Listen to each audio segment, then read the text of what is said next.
when I started looking into this, I started learning a code that these elites use. The Freemasons, they speak in code. And I started seeing the trend of the code words and being able to put them in my model. So one of them is Mars. When NASA says we're going to Mars, I figured out that, oh, Mars is not the actual luminary, the star Mars. It's the lands where Mars is the sun, right? When they say they're going to the moon, I think they're talking about this no man's land of this ice wall. I think this is what they call the moon, going to the moon. So they're going to the Antarctic or deep in the Antarctic. That's the moon. I think that's the code for it. When they say they're sending a probe to Saturn, they're sending it to the land where Saturn is the sun. So I picked up these code words and I was like, okay, so now I know how to read the code words. I know when they're saying we're sending something to Mars. If they are sending something to Mars, they're sending it to these outer lands. They never send anything to Mercury, really. They hardly do. I think recently they announced for the first time in quite a while that they were sending something to Mercury, but it's not very often. I do think that there have been people, probably not astronauts, probably military people, who've gone to this deep into the ice wall and possibly beyond. I think there are tunnels that lead to this outer realm. I think people like Hitler went there. So Hitler was last seen in Argentina, right, which is probably the closest to the Antarctic.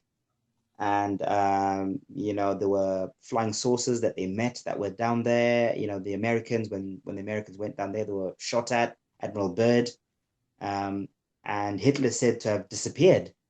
A lot of Germans disappeared into the Antarctica, and there's a lot of rumors saying they went to Mars. I was watching a documentary today about that, where a lot of military people were saying Hitler went to Mars. With the jump rooms, those sorts of things. Yeah, so to me, it makes sense. They were in Argentina, and then they had a base in Antarctica, right? And then they went to Mars. It's just a natural, that makes a lot more sense than, than the heliocentric model, if you want to go with that theory, that is. When I started this journey and I was telling people about, the flat Earth, a question I often got was, are you telling me that everyone at NASA is just pretending? Are they all lying? All those rockets they're sending up, is it all just for show? And I almost felt embarrassed to say, yes, it is for show. Because it just didn't make sense. Like, really? I mean, are they all just pretending and all these people are going to work and they're not actually doing anything? And are all those people at NASA in on the joke? Are they all being hoodwinked? And it's just a big, big show? And it just didn't make sense to me. I thought, well, they must be doing something. If it's not going to space, they must be doing something else with those resources and that science and whatever they're doing at NASA. So when I started putting this together, I was like, well, it makes sense. I see what they're doing. They're manipulating the truth. They are planning on going somewhere, but the places they're telling us they're going is not where they're going, but they are going somewhere. So it's trying to decode, well, where are you going then? If you're not going up into space that way, and your rockets look as if they're going sideways, where are they going sideways? Yeah. Are they just being dumped in the ocean? If they were being dumped in the ocean, wouldn't we have thousands of witnesses over the years who would have taken photographs or something? Surely. Lots of pieces of rockets. I mean, I think probably some have been found, but there would be a lot.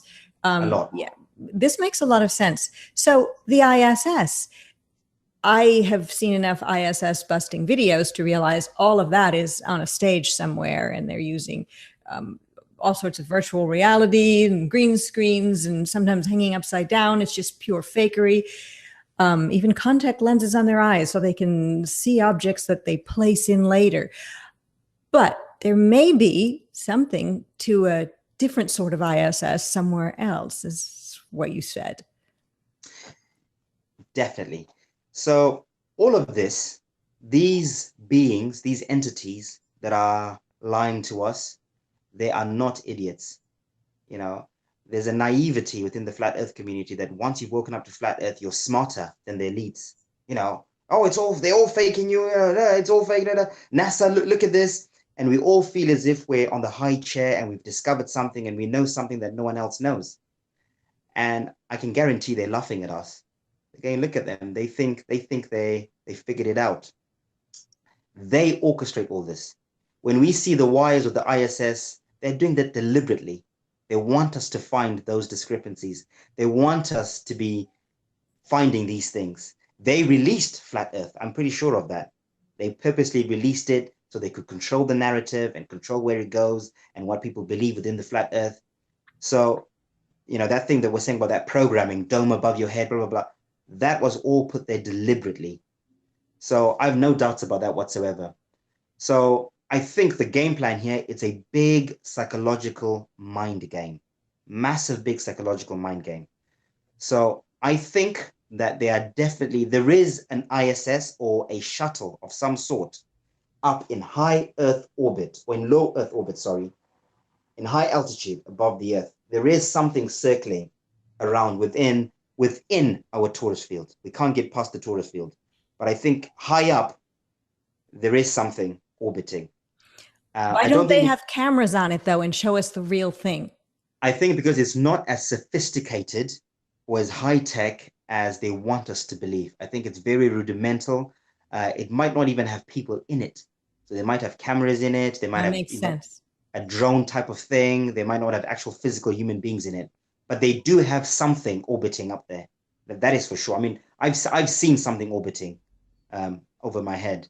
And people have said it's a spy plane or it's a natural luminary, but then that natural luminary was never discovered before the ISS supposedly was put up there. So that can't be it unless it's a brand new luminary. No. It's definitely man-made. So what they do show us of people bouncing the ISS with the wires, that is staged, obviously. It's childlike. It's a puppet show for children. Absolutely. So I think the game here is, you know, I was thinking to myself, if I was them and I was trying to psychologically manipulate people, how would I do it? Well, I'd give them a false sense of security. I'd make them think there is no space, there is no ISS. And then at some point, I would produce conclusive proof that there is an ISS and there is an out of space or extraterrestrial land of some sort. At that point, every flat earther would look like an idiot. Scary. Right? Every flat earther would look like they're crazy. To be like, see, told you there was something. There it is. Right? They would show you the real thing. So I'm thinking if I'm thinking that way and I'm saying if I had the resources and I wanted to manipulate people, that's what I'd do. And these people are probably a lot smarter than me. And they've been doing this for a long time. What kind of mind game are they playing? You know, so it's a lot deeper than most of us within the research community are even ready to begin to contemplate. And the only way to get past that is to look at everything and try and see the truth and not the lie, and not be afraid to peel back the layers of the onion. Look beyond the mantra, look beyond the mainstream flat earth topic, if you like, right, and say, can I push the boat out? Is there more to this? And that's what I've done. And keep in mind that there can be no sacred cows as you do that. But as you go forward with that, you have to be gentle with people because people love their sacred cows. Absolutely.